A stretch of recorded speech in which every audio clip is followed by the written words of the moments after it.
From the volatility peak through the end of 2008, the VIX moved steadily lower, while the S&P 500 made a nice pop. And then spent 2 months churning sideways. So that was, okay there. Back then, the fear had peaked. We processed the panic from Lehman going under. The banks were being bailed out. But we still had no idea how long the crisis would be and when it would end. Sebastian points out that we're seeing a very similar pattern right now.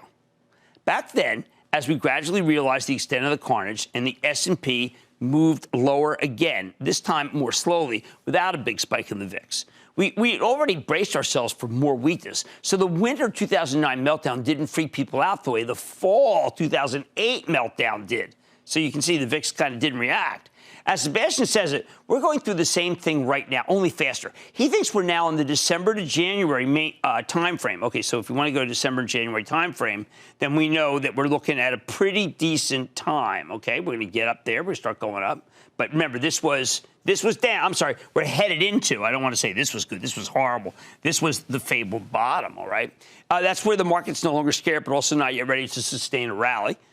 If the financial crisis is any guide, Sebastian is expecting choppy action for the next months. And by the way, choppy action is not good, okay? Choppy action for the next months as we start to see more hard data about the economy, the layoffs, the bankruptcies. He thinks we're going to get hit again. That's my thesis, people. That's exactly my thesis, as I said at the top of the show.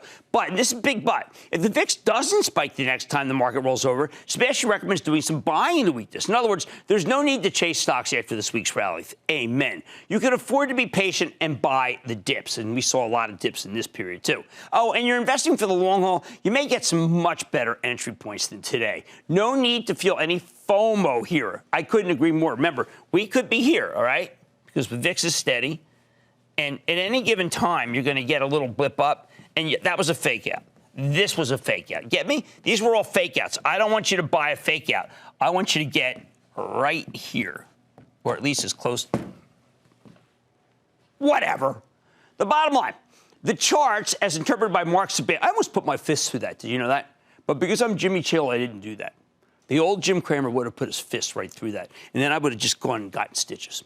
Anyway, the charts suggest by Mark Sebastian, the big fear, total collapse of the economy and the stock market, I think has been taken off the table. That's what he says. But that doesn't mean we're ready to roar. Instead, he's expecting a choppy market that may give you another leg down as the ugly economic data keeps rolling in.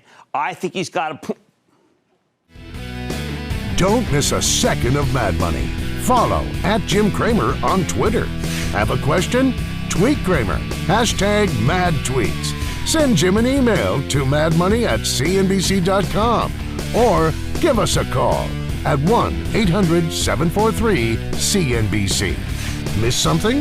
Head to madmoney.cnbc.com.